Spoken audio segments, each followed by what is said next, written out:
Welcome to the Kubik Report podcast, where we discuss meaningful topics to help navigate through life's challenges. Today we're talking about something that affects all of us right now, and that is political chaos and the resulting outrage. We will be in the last months of the presidential campaign between Donald Trump and Kamala Harris. Where do we stand? Where do you stand? Some say, don't talk about religion and politics. Well, this podcast speaks to both. Current politics is chaotic and rough, and a spectacle to the world. A friend of mine from Australia wrote me yesterday saying, "Trust all is well as can be when you are living in the USA these days. We in Australia look on in dazed disbelief most of the time, but can only imagine what it must be like to be in the center of the country that long ago forgot it was a country and began to think it was a Hollywood movie. So how can we, as followers of Christ, find peace and be peacemakers in such a turbulent world?" Do you feel troubled, even outraged by what happens to be political chaos in the world? What is your response to this disturbing turmoil? A minister from an international area shared his concerns with me. As you likely know, a global tide of political populism, protectionism, and unilateralism has almost engulfed the planet. Demeaning insults, shallow slogans, and posturing nationalism have replaced virtue, moral values, and godly reason. So what does this mean for us as Christians? Jesus himself prayed, as recorded in John 17:15, "I do not pray that you should take them out of the world." Why? Because we humbly hold the critical role of being lights in this darkened world, demonstrating and holding high God's way of life.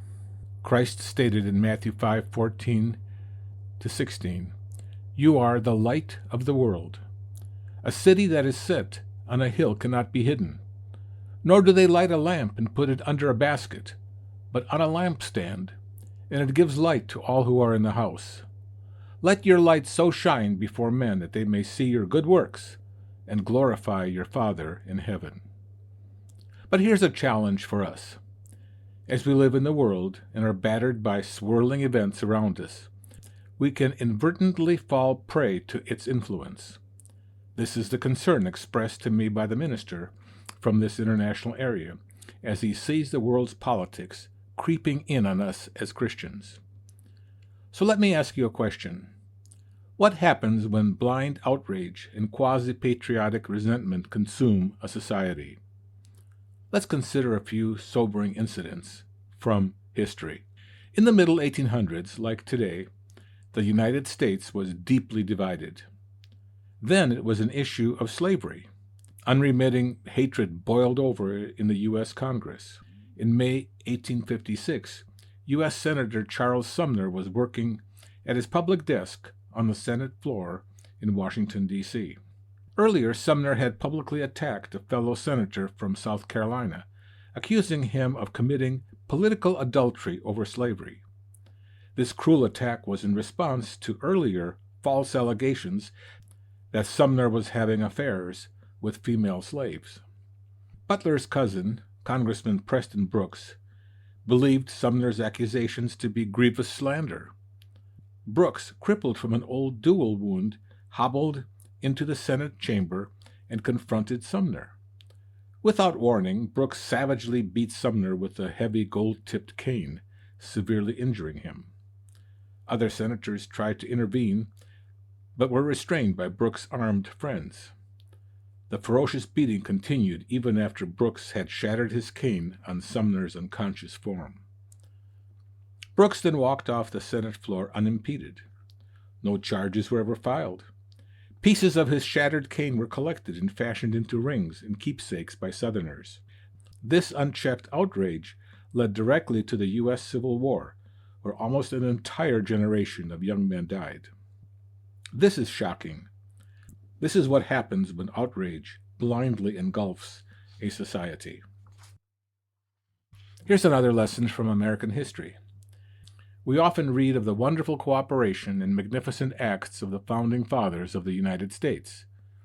But did you know that during President George Washington's first term, violent and destructive outrage erupted between Secretary of State Thomas Jefferson and Congressman James Madison against Alexander Hamilton, the first Secretary of the Treasury?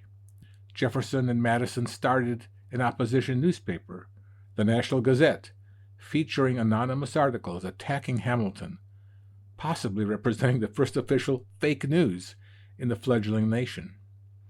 The political outrage and feud got so violent that President Washington himself wrote a formal letter of correction to Jefferson, Madison, and Hamilton, warning them that they were tearing the young country apart. He sternly instructed them to put an end to wounding and suspicious and irritable charges. And so it goes, right down to today. You can easily conduct a Google search and see many videos of fights breaking out in legislatures across the world. As the Apostle Paul wrote to the disciples of Jesus living in the capital of the then dominant empire, the way of peace they have not known. Romans 3:17, citing Isaiah 59, verse 7. Today it has gotten so bad that many claim our society has fallen into an outright addiction to outrage. This addiction is super-fueled by the proliferation of unchecked social media and quasi-journalism. People post harsh memes of outrage, many of them superficial, shallow, and even outright false. We can read these, accept them as fact, and fall prey to outrage ourselves. The same is true of unrestrained opinions on television, where commentators of every stripe conduct unreasonable political food fights and stir up self-righteous resentment and fiery anger. How do we as Christians combat this political addiction? Jesus taught us in Matthew 5:10, "Blessed are the peacemakers, for they shall be called sons of God." Being a maker of peace is often far more challenging. It takes the help and direction of God. Being a peacemaker in this age where thousands, if not millions, are becoming addicted to outrage makes us stand out. We glorify our Father in heaven when we are peacemakers.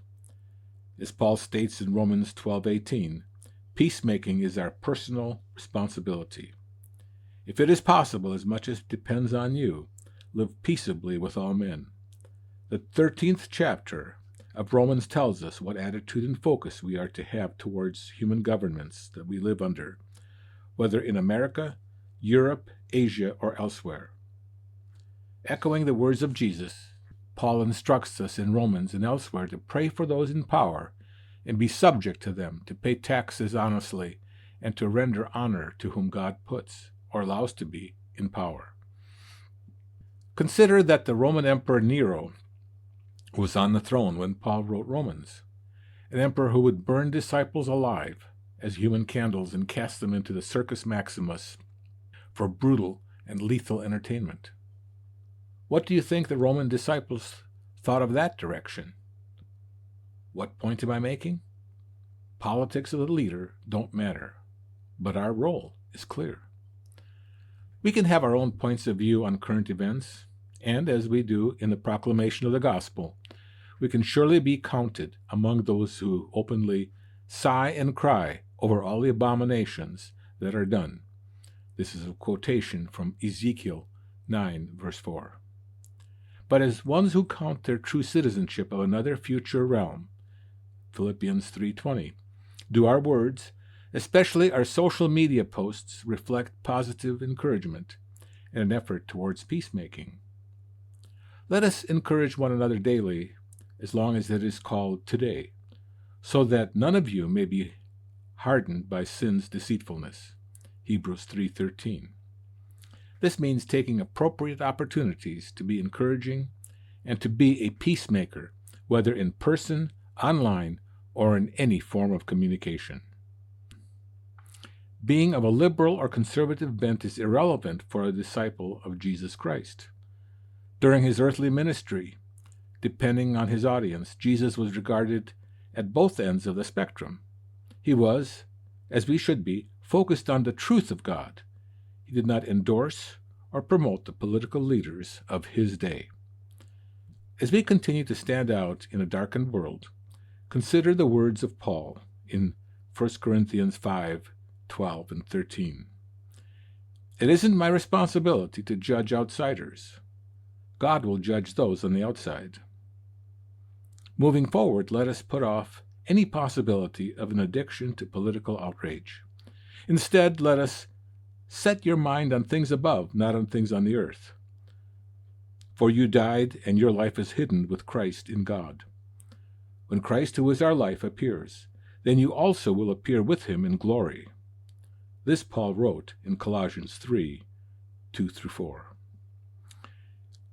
Can we truly be a light in this darkened world? The answer is yes. Let us put off addictive outrage and be makers of peace. Thank you for joining us today on the Kubik Report. If you enjoyed this episode, please subscribe, share, and leave us a review. Let's all strive to be peacemakers in a world that desperately needs it. Until next time, be safe, be kind,